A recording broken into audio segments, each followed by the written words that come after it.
The one rule my lawyer begged me not to break into that courtroom. Whatever you do not open your mouth unless I nudge you. Simple, right? It was a small claims dispute over a damaged lawnmower and a scraped fence. Harmless stuff. But after 3 long hours of listening to terms like tort liability, subrogation, and preponderance of evidence, my brain had completely turned to mush. Finally, the judge slammed her gavel down.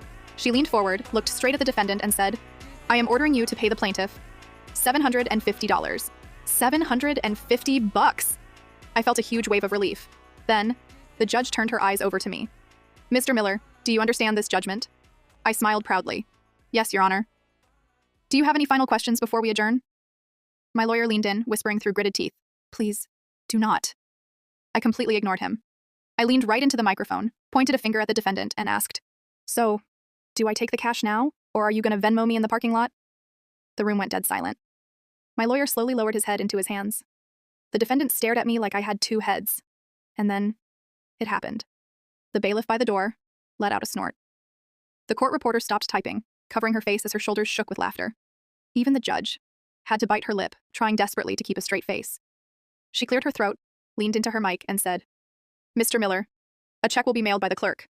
We do not do parking lot Venmo transactions in county court." I turned beet red. "Got it." Making a mental note, I squeaked out. As we walked out to the lobby, my lawyer just stared at me in total disbelief. 20 years on the job, and that was a first.